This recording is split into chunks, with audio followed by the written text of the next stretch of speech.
Do you remember his reaction to the miners' strikes? I know he was still alive then, wasn't he? Very supportive of the miners' strike. Yeah, yes. yeah. I certainly remember us collecting money and things like that. Yeah, I mean, I guessed he would have been, almost certainly, and yeah, that's very important in my own history. I was just wondering, you know, because they're places, aren't they? He must have had quite strong feelings, I imagine. I don't know, about places that have been effectively made redundant by the mine closures, you know, and people kind of jettisoned effectively in a place that no longer had any social or economic purpose on lots of levels. I wondered if he ever spoke about that at all. Not that I recall, because I mean, the place to which he was attached didn't have that kind of industry. Yeah, it was a farming and area, and very agricultural, very rural. Well, agricultural, rural. You know, we'd make an effort to go to the cattle market in Abergavenny and all those sorts of things. Okay. Cows, and listen to the auctions, and that was, I suppose, had more continuity. Yes, yeah. Well, actually, they put a road through they put a big road through it, and we visit there, and some part of my grandmother's garden got cut off by it. And well, it's sort of the place was more opened up than it had been. So I remember when we were first there, we were told actually complete strangers will say hello and expect you to talk to them, which obviously wasn't applying elsewhere. And he says this thing, the idea of neighbours, that people were thinking that is just historical, you find it in Shakespeare, but not in the modern world. He said, no, it still applied in his area. So he had these connections. But I don't think we really particularly knew any coal miners. No. I don't know if it wasn't that sort of area. Does Smith is the person to ask. Oh, right. Well, yeah. Yeah. No, that's great. I don't know if do you think we've is there any areas do you think it would be important to cover, bearing in mind this could be an important interview, you know, in terms of honouring and commemorating many of the things about your father that what other people are not going to touch, you know, because you're his children. That's special. Yeah, one other little thing, I mentioned it actually, that there was this peculiar thing. For some reason, somebody listed him as having moved to Oxford when he was after years at Cambridge. I remember him saying he couldn't understand how on earth it had happened. There was a reference, perhaps in Nature. Does anyone else remember about that?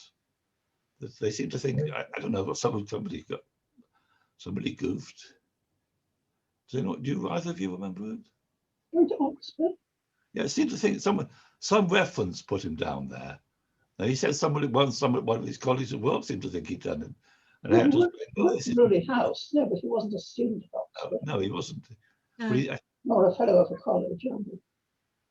No, he'd been moving back after he'd been years at Cambridge. Some people thought he had, and he couldn't understand why. Well, it was because we spent just 1 year at Oxford, and then he got offered the job in Cambridge. But he was very influenced by his WEA, his adult education role, wasn't he? I mean, that's my interest background area, if you like. I'm very interested in them. Well, I think he didn't like the way it had gone. I'm fairly sure. I think he thought he'd seen it as a very helpful idea and felt it hadn't been worked out properly. I think it was extramural, wasn't it, rather than WEA he worked for.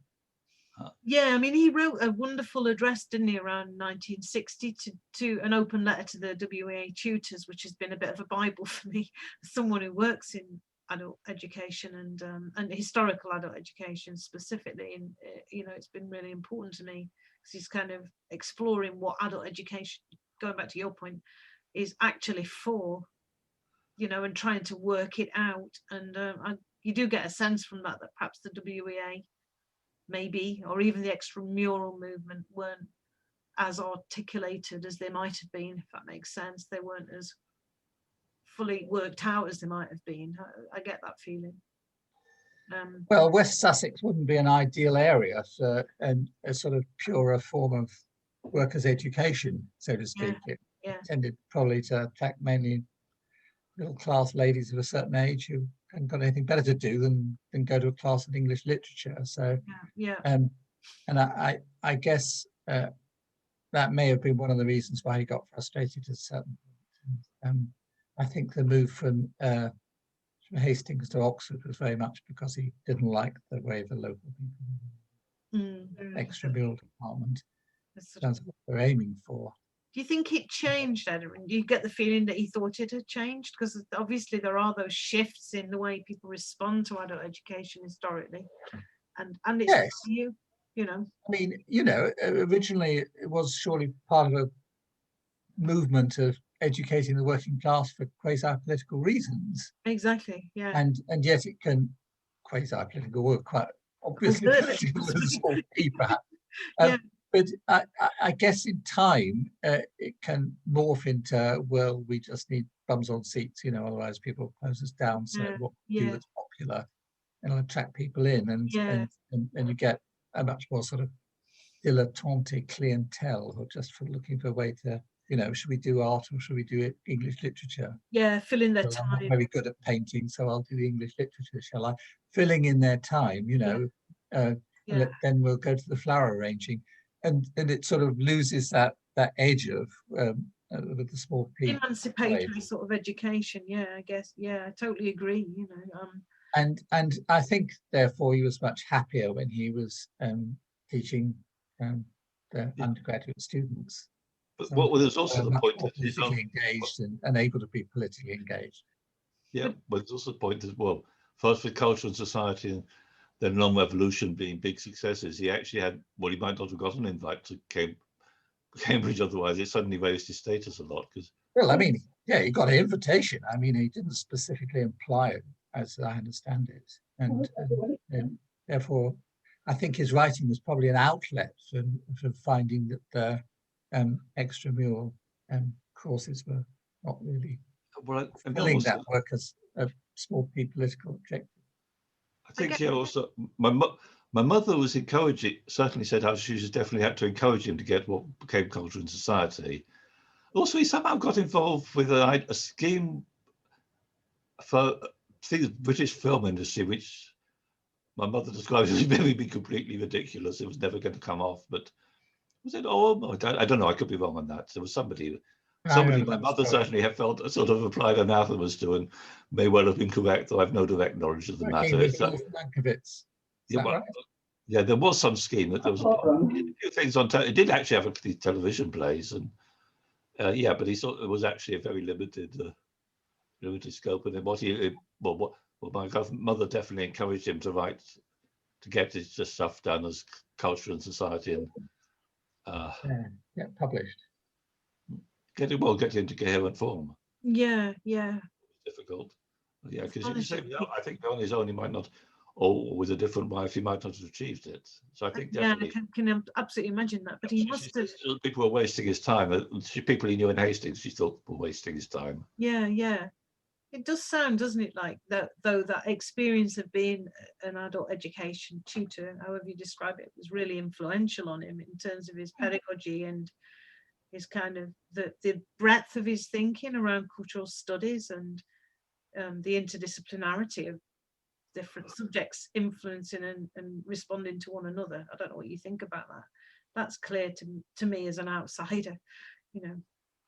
Yes, I mean, I guess when teaching undergraduates, you know, they're there in order to get their degree. So if you tell them this is the syllabus, you've got to learn it, then they'll follow the syllabus and they'll learn it and they'll do the exams instead of because they need the degree.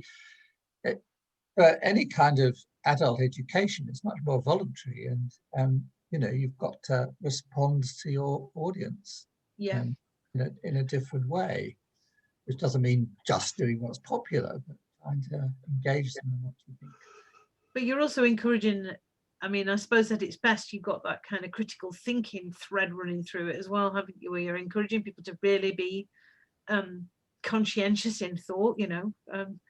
And I guess that's probably where he got frustrated if that stopped being the case and it was just bums on seats and flower arrangement. Well, not him doing you know what I mean, though, that kind of superficial stuff. It's got to mean something in terms of people's real lives. That's you're going to try and fulfill that objective. Yeah, and he's so powerful on that, isn't he? And to me anyway, on lived experience, and you know, and on the structure of feeling, and those are so important, those kind of philosophical concepts, you know. Anyway, I ramble on, but it's just I think interests me. Yeah. What you're saying is true. I mean, I was just trying to think of my childhood.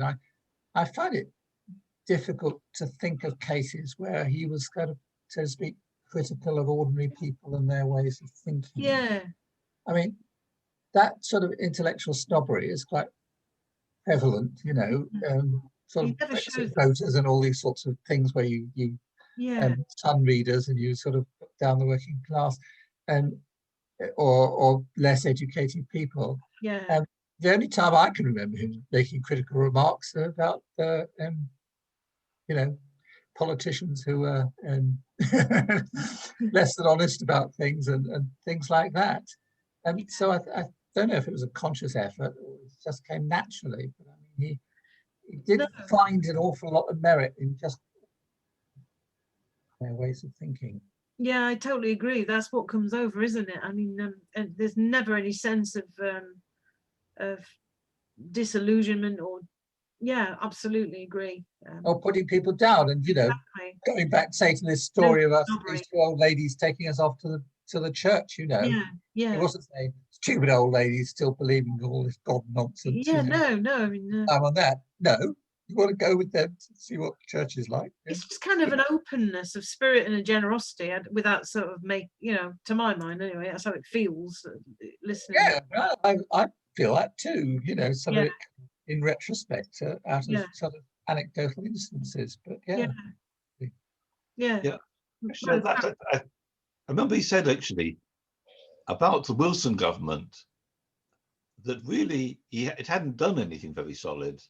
That he felt that the sort of the 45 government, yes, he didn't like a lot of what they'd done, but there were also some huge positive achievements. So it was a private eye joking about that Wilson hadn't done anything, and in many ways that was true. I suppose you can credit him with the Open University. I don't recall if my father actually mentioned it, but it was certainly an achievement. But a lot of the time, Wilson wasted time trying to defend a lost financial position. So I think he badly failed there. Though some of the ideas were quite good. Yeah. But what actually implemented. Yes, I think he got disillusioned. I mean, certainly they used to do canvassing and supporting candidates in meetings and so on and so forth. But you know, he's definitely disillusioned about traditional politics. And I mean, I heard that people said to him at various times, "Oh, you ought to stand as a candidate," but he was quite sure he didn't want to do that. No.